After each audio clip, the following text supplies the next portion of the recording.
I'm here with Lee and Flo, and this is the beautiful Vera May, and Flo is going to tell us a little bit about this beautiful vessel. Yeah, mate, Vera May is actually an Oceanis 40 from Beneteau. Beneteau is the worldwide leader in building production yachts. They're building 4,000 boats a year. And yeah, just the story about Vera May is owned by a private owner, which live up in Cairns. And as I say, the boat lives here for a couple of months in order to get used to the boat. That's his first boat ever. That's to tell you how easy to get a boat. He used to sail small dinghies and stuff, and he just decided to, jump in a bigger one for the family to get a bit cruising around. We put the boat together for him, and just now we look a bit after the yachts. He's flying in and out, spent a couple of days, and he loved it. And Beneteau are really well renowned for that, to be easy to handle. This boat basically can be run by only 2 guys, and they are fully cruising orientated.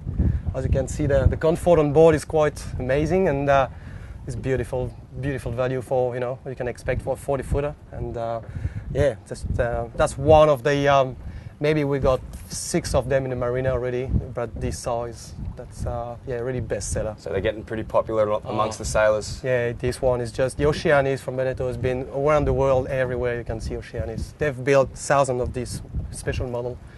That's perfect for a family with 2 kids or 3 kids who wants to start to train a bit on the sailing and put their feet into the sailing community. It's just the perfect size. So what got you into sailing? I think like most of the sailors at the beginning was the family, always been really raised on the water and been sailing with the father's family and everything. That's how my passion starts, and that's why actually I'm here in Australia now, actually, biggest island in the world. But that was more family stuff. The funny thing is, I think Lee is the same, starting from family when he was a kid, but most of our customer, they've just been dreaming about a boat and about this experience and this lifestyle for ages. And now they get a bit more, they're growing up in the life, and they say now start the dream. And a lot of people we've got, that's the first boat they ever buy. They never had a really few small power boat before, and they just realized that it must be really great to sail and stop making noise, consuming fuel and all that sort of stuff. And you're really you take the boat, you can go to Vanuatu and Noumea, take you 5 days to get there, don't cost you anything about your food. It's kind of this freedom, this lifestyle. Really people now looking after that because they start to get sick about all these worldwide crises, economic downturn. People say, let's go on the boat and, at least that's a dream. But a lot of people now start to really think deeply of it, and we see the last year, more and more people start to change completely lifestyle and say, let's go and do a liveaboard experience. And that's great. That's fantastic for us and fantastic for the sailing community here around. So depending on the wind, how fast will these sort of boats get up to? How many knots do you reckon? This one basically is the cruiser version. You can go up to the wind. I think the full speed will be around 9 knots, 9.5 maybe. But you're looking at an average speed of 7 knots all the time, nice and easy.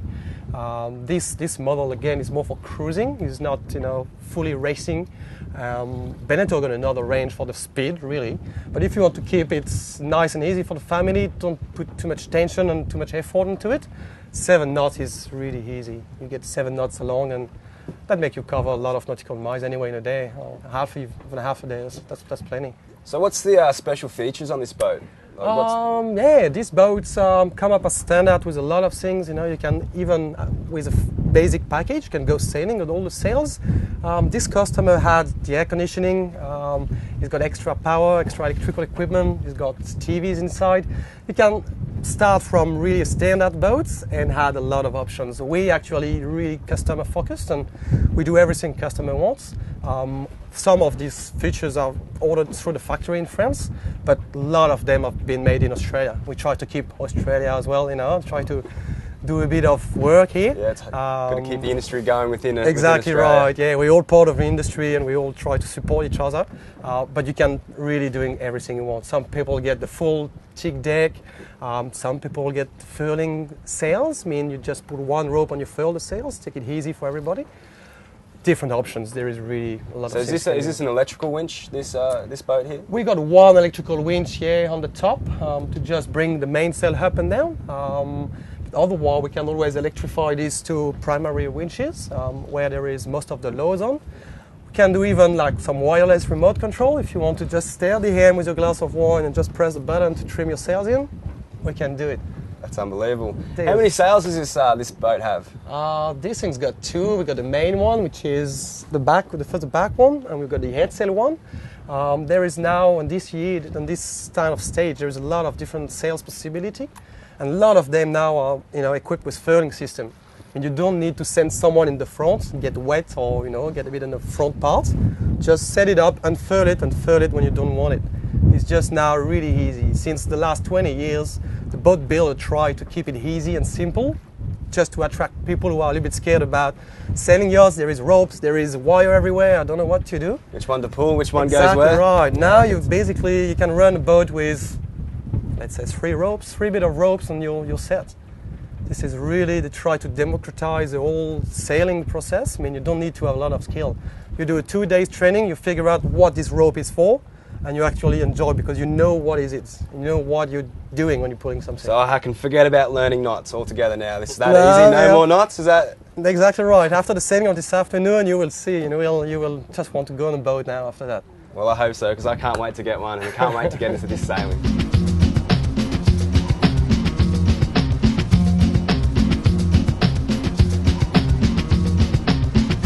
Unfurl the head full, all right? So you're going to pull on that rope there for me? All right, here we go. There you go. Big pulls. Two if you like. There you go.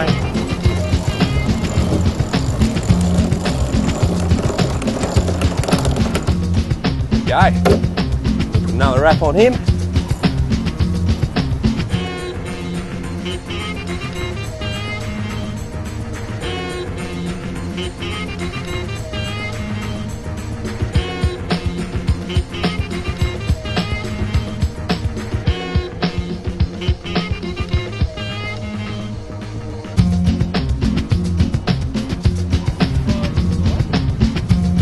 You want to keep it with the wind.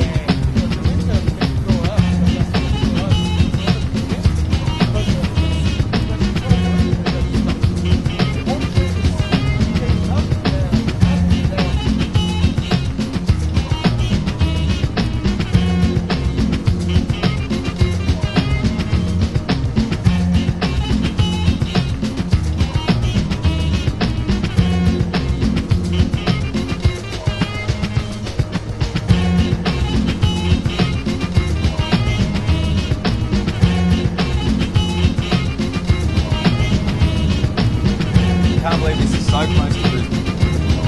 It's over there.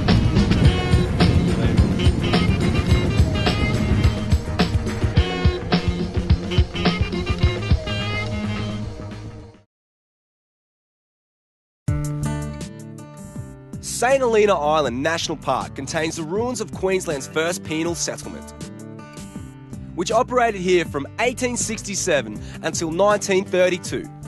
Remains of the prison stockade include the bakery, workshops and underground tanks. Beyond the stockade are the stone ruins of water accommodation, a sugar mill, lime kiln, jetty and Queensland's first tramway.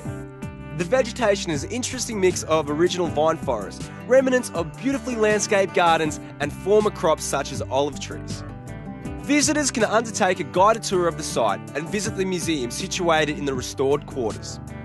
The displays depict the lives and the personal experience of prison staff and their families as well as the prisoners.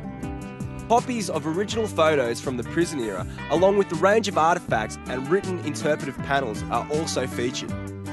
It's a great spot for the family, a short 45-minute trip on the water to explore some of Brisbane's rich history. The island has a picnic area with facilities on the south of the island, and guided tours are available. However, camping is not permitted and the family pet will have to stay on board. Sorry, Bosco. It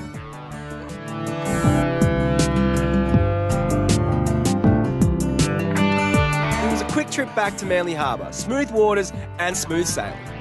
If you'd like any more information about getting into yachting or just getting to St Helena Island, go to www.marineqld.com.au.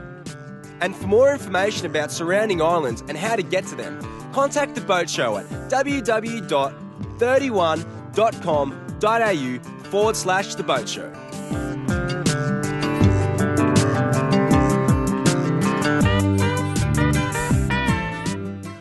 boys are prepared Vera May to dock, and it would seem that this particular vessel is easier to park than some cars.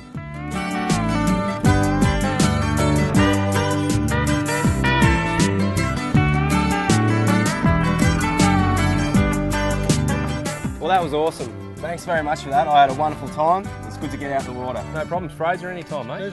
So when are we heading out next time? Whenever you like. Tomorrow sound good?